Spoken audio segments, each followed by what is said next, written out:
Even though Lynn Grubb grew up knowing she was adopted and had a good experience with her adoptive family, the journey she went on to find her birth family was a different story. Along the way, she learned many lessons that can benefit other adoptees who are struggling to discover their whole story. She shares what she learned along the way and more, this time on Adoption Uncovered. Welcome, and if you would, please start with telling us who you are and a little bit about where you're coming from. Hi there. Thank you for inviting me to the podcast. I really appreciate it. This is Lynn Grubb, and I am a baby scoop era which is the closed era adoptee, sorry. And I was born in Illinois and adopted through the Cradle Adoption Agency in 1966. And my parents moved to Ohio when I was 2. So I've been a lifelong resident of Ohio. Can you tell me some about what was it like for you growing up, being adopted and not knowing much about that? You don't know what you don't know. So I feel like I was pretty normal compared to normal in the sense of I grew up like everybody else who wasn't adopted. I was fortunate that both my brother and my best friend were adopted, and I grew up with them. So there was no shortage of adoptees in my circle. But the majority of the kids that I knew were not adopted. And for the most part, they accepted me. I did have some middle school girls bully me when I told them I was adopted. But otherwise, I grew up pretty basic middle class, just doing the 70s and 80s things. I played soccer, I played the violin, just doing all the normal kid stuff. So yeah, it was pretty typical childhood. Sometimes the path to finding and reunifying with birth family is complicated. Lynn found that she faced many dead ends. In the end, technology finally caught up with her desire to know her past, and she was able to put the pieces together. But the result wasn't all she'd hoped. When was it that you decided you really wanted to start looking into who your birth family might be? I always wanted to know who my birth family was, but when I would ask my parents things, they would just say, well, we really don't know. And one day my mom told me, oh, well, we do know that your mother was an artist. And I was like, really? What kind of artist? Oh, we don't know. So that's the only thing I knew growing up. And it was when I was engaged that I first sent a letter to my adoption agency. So I would have been 24 at that time. And I had requested non-identifying information because that's really all you could get. So, and it arrived on my 25th birthday, which is kind of weird. And I learned some just basic facts about each birth parent.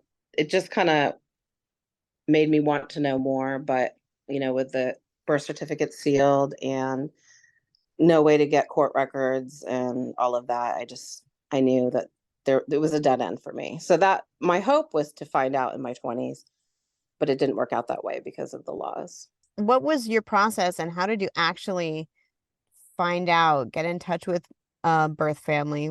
What was useful to you? Well, it took a long time for me to try again. I kind of was discouraged when I realized I couldn't get anywhere in my 20s. So, I got married, had kids, adopted a child, had a stepdaughter. And it wasn't until my late 30s that I was like, I really want to try this again. So I started talking to my mom about it because I had been reading on the internet that if your mom signed a petition, you might be able to get your records.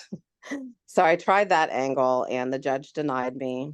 I was online and I learned from a website, adoption.com, that my original name was on my adoption decree, which I didn't know before. And my parents had given me my adoption paperwork and I had it in a file. So I dug out the records and I was like, oh my gosh, my birth name's on there. I don't know how I missed it. But my mom had told me it was just a nickname because the adoption agency they went through, used nicknames, but they were different than the one that was on my actual records. So I had a name. And so I started looking in the Chicago area for people with this last name, somewhat common, but not too common, definitely German. So that was kind of my late 30s. I was like, oh, I'm German. I have some German background. So that was kind of exciting. And then my husband helped me. We started mailing people letters and looking through phone books, and I used my local library for resources, and it just didn't go anywhere because we didn't know where my birth family was from. I mean, like literally, they could have my mother could have flown in from anywhere in the country and relinquished me and then left again. So I had a name, but it wasn't exactly helpful. So then I realized I got on the Cradle's website, that's the adoption agency, and they had post adoption services.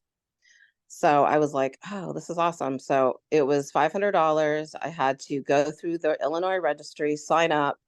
If there was no match, which there wasn't, there was no match with my birth family. So they weren't looking for me, at least as far as the registry was concerned. And I had to send my ID, the money, fill out some paperwork, and then a social worker would contact me and then begin the search based on the file that they had from 1965 or 66. I was born in 65. And of course, women's change names. Obviously, she probably moved. She could have been divorced. We don't know. But she ended up marrying a man that had a very unique name. There was only like 3 people with the same name in the country. So the social worker was able to find her within 1 week. That's Yeah. awesome. Yeah. I literally was jumping up and down in my office when the social worker called me. And the way Illinois law worked is she would not release her name without her permission, and she gave permission. So she faxed me over a letter from my birth mom, and it came through my office fax machine, and I was jumping up and down as it was Oh coming my through. gosh. And I mean, I was just on a high. It was like one of the best days of my life. And so that day, I asked my husband to meet me for lunch, and we just read the letter together, and we just, talked about hopefully being able to meet her at some time in the future. Did you meet with her? I did. So many months later, we made a plan to meet at Ocean City, Maryland, and we did, and it went okay.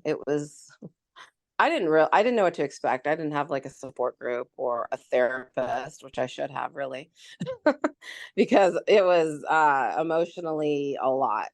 And I hung in there during the time we were together, but as soon as I got on the plane, I was just like, oh my God, what just hit me? I felt like I had been run over by a truck. And then I kept replaying a couple things in my head all the way back on the plane. And one of those is that I expected her to just tell me my father's name, and she said she didn't know it.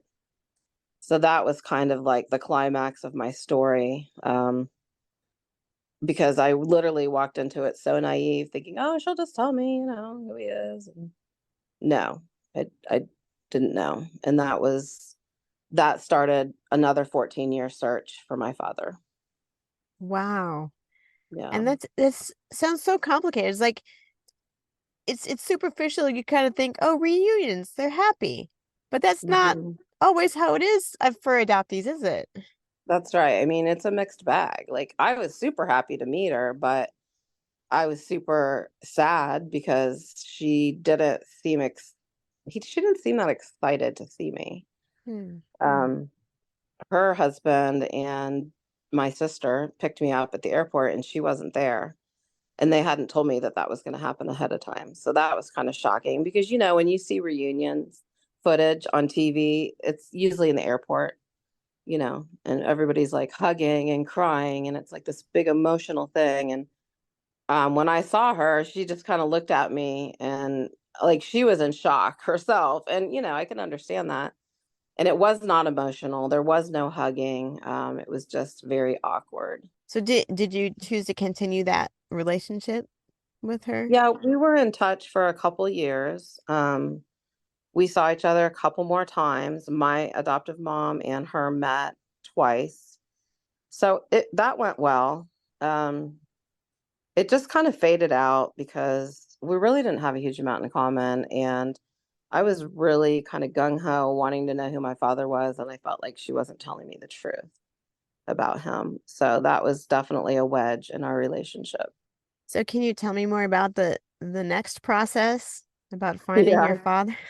Yeah. That, Yeah, that was a whole adventure in its own, and I've written a memoir about it. It's called Hidden Identity, and if any of your listeners want to actually hear the whole story, you can go to my podcast, The Adoption Experience. I basically read it in my own voice, and it's free. First few years, there wasn't much I could do because DNA hadn't gotten to the point where you could A, afford it, and B, get anything closer than like sixth or eighth cousins, right? So that was 2006 when I found my birth mom. And so it wasn't until 2013 that I read Finding Family by Richard Hill. He's an adoptee who speaks on it on DNA. He was one of the first people who used it to find his family. And so I was writing for Lost Daughters at the time, and I was assigned him and his book to read and interview him. And it was just like the perfect thing for me because it gave me hope. I was like, oh my gosh, there's some hope. Because if you recall, I don't know how much you know about DNA, but for a long time, men could get information, but women couldn't. hmm. Okay. Until the autosomal DNA came on the scene, only men could really get their surnames through their DNA. So this was hope. Um, and I decided, oh, actually, my husband got a refund. We got a refund of something. The DNA tests were still pretty expensive. And he handed me the check and he's like, here you go, order a DNA test. And I was like, yeah. So I chose Family Tree at that time, which Family Tree is not really what I would recommend as a first DNA test nowadays. But back then it was, what I ended up choosing. And I think it had to do with Richard Hill's recommendation at that time. Now I would recommend if you're going to spend the money, do Ancestry first because there's millions of testers in there and you're going to get at least a second cousin or closer your first time. So I did Family Tree and I didn't get anything close. And it was just years and years and years. I eventually did all of the tests. So as I got some money, I take, 23andMe, and then eventually I took Ancestry and I took MyHeritage and I transferred everything to GEDmatch, which is the free database that law enforcement uses to find cold case killers. I don't know how familiar you are with that. So basically, they say fish in all the ponds. So that's what I did. And I was fishing a really long time. So it was years before I got anything significant that would start leading me toward the answer. You got there eventually, huh? Eventually, I did through many weird routes. So, like, it was looking like I might be Mexican for my DNA, but then as 23andMe updated their ethnicity software, I started getting all these Peruvian matches. So then eventually, 23andMe told me that my family was from Cajamarca, Peru. And so that was really a big help to pin it down because I also knew from word of mouth that my father was an exchange student in the US and I knew what area he went to school in. So that helped a lot. There wasn't a huge amount of Peruvian men in colleges in Chicago at the time that, I was conceived. So that ended up being a big clue from I had a search team. I had a whole group of adoptees and genealogists helping me. So that was a big clue. And then as more time passed, I would get like a third cousin here, a second cousin there. And eventually we were able to determine who he was based on conversations I had through Facebook and yearbooks at Ancestry. I was able to find him in an international group photo at the college where I heard through the grapevine he had met my mother Oh, at a wow. party. At a party. She didn't even go to the college. She was just there for a party. Oh my gosh. I That's know. Crazy, crazy. huh? Yeah. And did you eventually meet him or? No, unfortunately, I found him in 2020 during COVID. He lived in Canada, and Mm. I was told not very many people knew much about him because he lived in Canada. And all the other family members lived in either Honduras or Peru, and some of them in the US, but nobody was in touch with him. So it was really frustrating to try to get information. But what I figured out later is that he had some dementia and he was going downhill at the time I found him. Mm. So I did not meet him. I wish I would have. It was very disappointing. And then he died in 2021, sorry. Oh, no. When Lynn was searching, she wasn't in a vacuum.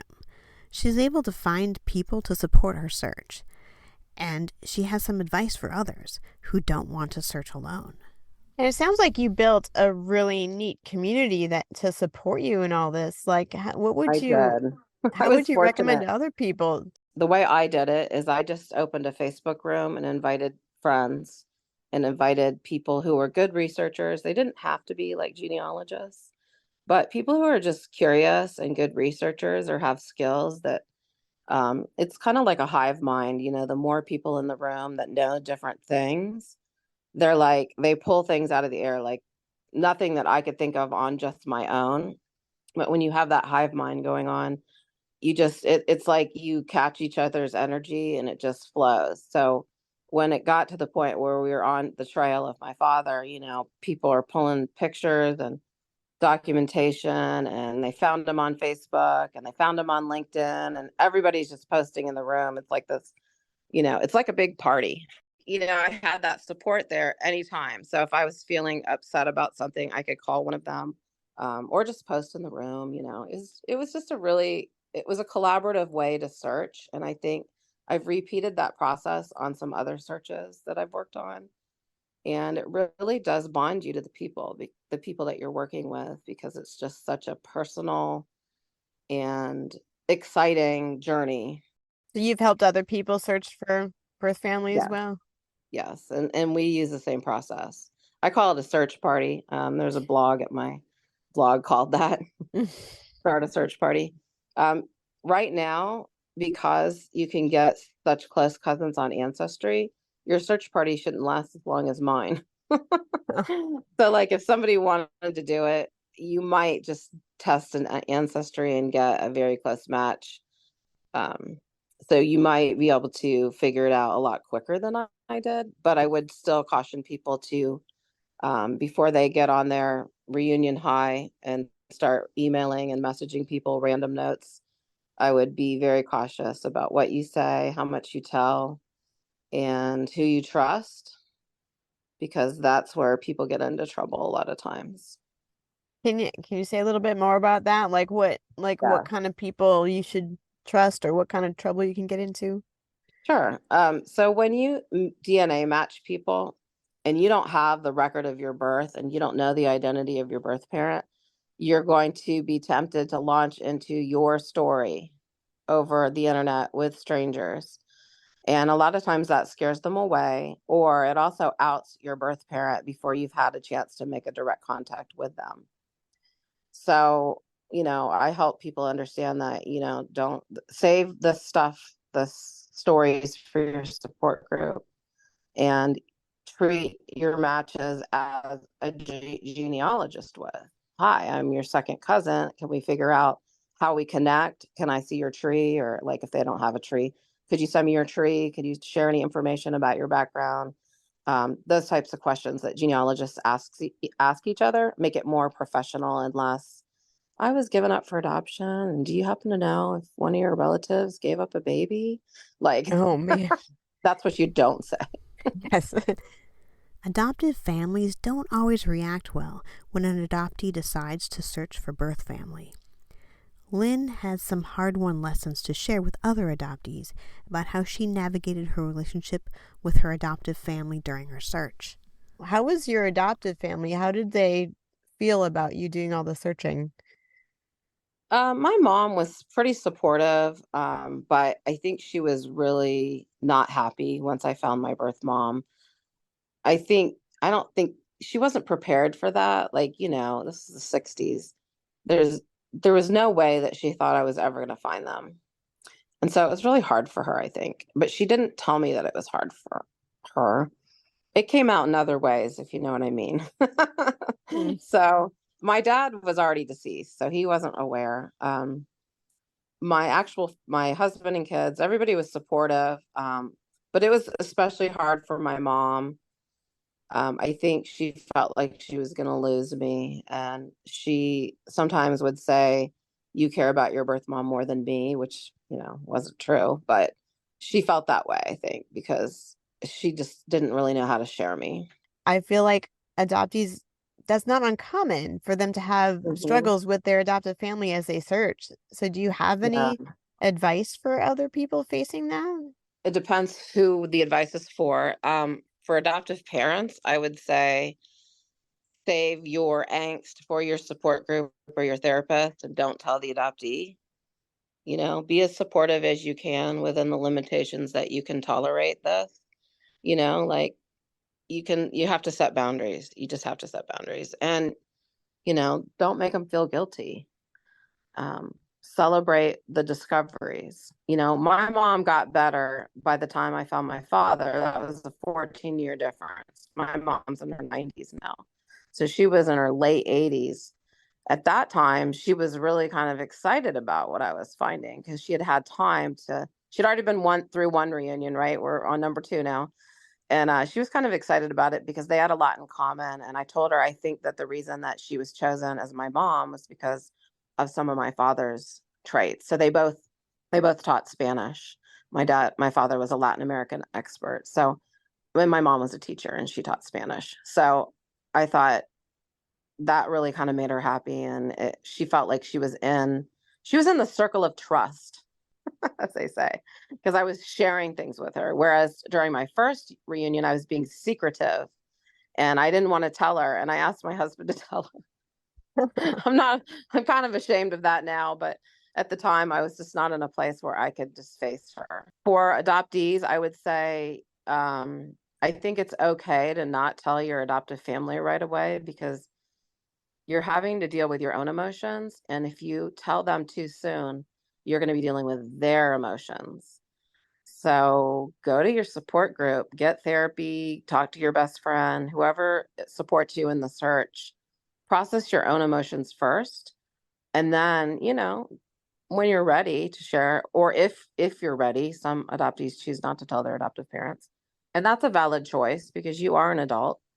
If you want to keep those two things separate, I think it's okay. I don't know how everyone else would feel about it.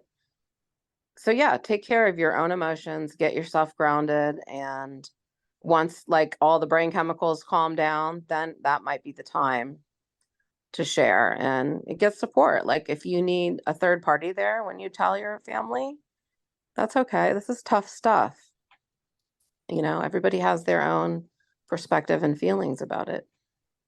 Right. So like for adoptees, well, there's not like a right or wrong way to do it, and you do what you need to do, sort of Exactly. thing. And sometimes you don't make the greatest decisions because, I mean, what I would tell anyone is have support in place before you even start, because that's what I didn't do. So I always tell people, have a therapist ready, have a support group ready. And there's so many of them online now. You can just, have your supports in place before you embark on this and understand like stages of reunion. Read up on books about how, of course, you're all going to be on the, honeymoon period in the beginning. And eventually, when that calms down, then the conflict's going to show up. And you have to be prepared for that because there's trauma, there's separation, there's shame, there's secrecy, there's, um, who knows? Like in a lot of cases I've seen in our community, a lot of the birth parents didn't tell the other family members. So then you have to also be prepared for being a secret in the family. And are you going to be able to tolerate that? How will you navigate that? Lynn has found a way to give back to children in some of the most vulnerable positions, foster children. As a guardian ad litem, Lynn has the chance to represent the voice of foster children in court to make sure their needs don't get overlooked. This form of volunteering is close to my heart as well, and I enjoyed comparing experiences with Lynn about being a guardian ad litem. One other thing I wanted to talk to you about that I'm very excited to be able to talk to somebody about is volunteering with foster care. And I guess where you are, it's called CASA, and where I am, it's called Guardian Ad Litem. If you could tell us what that is and what kind of role you've had with that. Okay. Yeah. So I work in law, and I was working for a custody attorney in the 1990s who said, "Hey, I think you'd be a good CASA guardian ad litem. Do you want to try and do it?" And I'm like, "Sure." So I went to the training, and basically, it's having lay people, not necessarily attorneys. It can be any profession, any person, as long as you can pass a background check, successfully complete the training, and your interviews, and you need references as well. Then you can become, basically it's like a child's voice in court. So you are acting as somebody outside of the child welfare system. So the caseworker, creates the case plan, makes the recommendation as to what custody should be. The CASA guardian ad litem is an independent person who does their own investigation, does their own interviews, and makes their own recommendation to the judge. And so it's a huge responsibility, but it's so needed. I mean, child abuse cases are up right now. Um, with the way our society is going, we need more people who will do this work. It's a huge commitment, but it's very rewarding, and I think it's an excellent program that allows lay people to really make a difference in a child's life. Can you kind of walk me through, like, when you get assigned a case, like, what are the different pieces of that activity as a volunteer? So when you get assigned a case, well, the way our person does it is they send little summaries of different cases, and we get to pick our own. So because I'm a kinship adoptive parent and ours is a grandparent adoption, I like to pick grandparent um, kinship cases. So that's kind of nice that we can read through and decide. So that's what I do. I pick a case, and then you get the complaint sent to you, which is the initial filing that Children's Services files in juvenile court, alleging abuse, neglect, or dependency, depending on, what's happening in the case. And then a hearing is set, and that's when your investigation begins. And so you will call each party and ask them hard questions based on what the complaint says happened. And yeah, you let them tell their side of the story. And then before the hearing, like for us, it's 2 weeks before the hearing, we submit a report where we summarize our interview with each party, write down all the documents that we've read, and any kind of research we've done. We get a discovery packet. I don't know if you guys do. That comes from Child Services, of like the case plan and anything like police reports and stuff like that. And yeah, then you go to the hearing, and the judge, I usually don't talk in court. Your recommendation's right there on the report, but sometimes the judge will ask you if your recommendation stays the same because the report was filed a couple weeks before. And as part of the law, at least in Ohio, you have to go see the child once a month. So that's your responsibility. You're doing this as a volunteer, and sometimes it feels like a ton of responsibility. And sometimes I find myself going to myself, why would these people listen to me? You know what I mean? Like, it's almost like imposter syndrome in a way, even though I've worked in the legal field, I've worked on lots of cases like this. I just think this is just amazing that a layperson that goes through training and gets sworn in can have such a say in a child's life. I just find that to be pretty amazing. So Yeah, I agree. I mean, it's one of those things is I feel like when I've had a case and when I've had people work with me, what a difference it makes. That volunteer position that can just speak for the child is yeah, and really something I've important. noticed lately is caseworkers don't even know what's going on half the time. At least this is my experience recently, and then this has not been my experience in the past. We've had, on my latest case, the first caseworker like literally fell off the face of the earth and refused to return any of my calls. Then the new caseworker called me up and says, "I know nothing of what's happening." And I'm thinking, "Did you not read the case?" Nope, she didn't, because they're too overwhelmed. They have too many cases. So she wanted me to answer questions, and the one thing that was interesting in this case is that the mother in the case would not speak to the caseworker. She wanted nothing to do with children's services. So the caseworker never actually got to meet her. But the mother liked me. So I had several conversations with mom. And so that ended up being really important to our case because, some people don't want to work with children's services. She's like, I gave the baby to the person I wanted to have her, and that's it. I'm not dealing with them. So, I mean, in those types of cases, it's the first time I've ever actually experienced that. But in a case where a person refuses to cooperate with the agency, which is, agency is another word for children's services, then the CASA is invaluable. Like, you want to develop that rapport with the parents. You want them to trust you. And I think they're more willing to trust me because I'm not employed by children's services. I'm less threatening because I always say, I'm a volunteer. And they're like, oh, she's a volunteer. She's doing this because she cares, right? Yeah. I mean, I've had So, that too, where hmm people, because yeah, I just want to hear. And it is less intimidating when you're not a paid social worker. You are not the one that took the child away. that's right. That's And you're right. able to give that birth parent a voice Yeah. potentially and Yes. really find out what's going on. Mm-hmm. Yep. Because sometimes when you're reading those case plans and all of that gobbledygook that they put in the case, they make the parent sound really bad. I know that's part of what they're supposed to do, but sometimes I find that it's just not necessary for me to write anything negative. It's just, this is what the parent wants, this is what they believe, this is what happened, and that's it. Here's my recommendation. So that's one good thing about having experience in this area, that I've learned that you don't need to put everything in your report. You don't need to address every single thing that you've heard, right?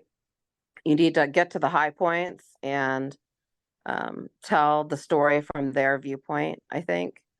And you figure out what's the best interest of the child. And sometimes the judge listens to you and sometimes they don't. Yeah. So Yeah, for sure. And I feel like it's really important because social workers, like you've said, they are overworked, they are busy, they have to work with like every part of the case, whereas you can just listen to that child, listen to the family around that, and only yes. think about what is best for the child. And I think that's really important. Yeah, it gives you some kind of freedom where you don't feel like you're quite as bogged down by bureaucracy as all of them, I'm sure, feel. And I've had caseworkers just tell me flat, Lynn, I don't have any time to actually. I did talk to this adoption caseworker, and she's like, Lynn, I don't have any time for adoption. All I do is move kids from house to house because of their behaviors. I was like, oh, that's kind of sad. Yeah, You know, it's like, there's a yeah, lot that's messed up. yeah. So I think our child services, at least in where I live in Ohio, they're in crisis. I really do. I think they need guardian ad litems more than ever. And but it's not for everybody. I've referred people to the program, and some people will come back to me and say it was just too much for them. It was too upsetting because you do see and hear a lot, and you have to be able to detach from the sad stories and go back to your regular life and be able to function without having nightmares and mental breakdowns, right? So, Yeah, it's definitely intense. It's definitely mhm, and you can't pretend it's not real. It's not a TV show. This stuff exactly. happens, and the children involved need people, but they need people who can be able to face it and make good Yeah. recommendations. So yeah. And there's a lot of people that won't or don't want to because, they'd rather not think about this kind of stuff. I mean, heck, wouldn't we all like to live in a world that we wouldn't need this?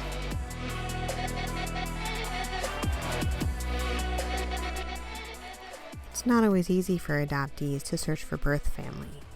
But when people like Lynn Grubb, who go on that hard path and then choose to share what they've learned with others, are willing to be open, it makes a big difference for future generations of adoptees. Find out more about what Lynn Grubb has learned on my website, adoptionuncovered.com. And thank you.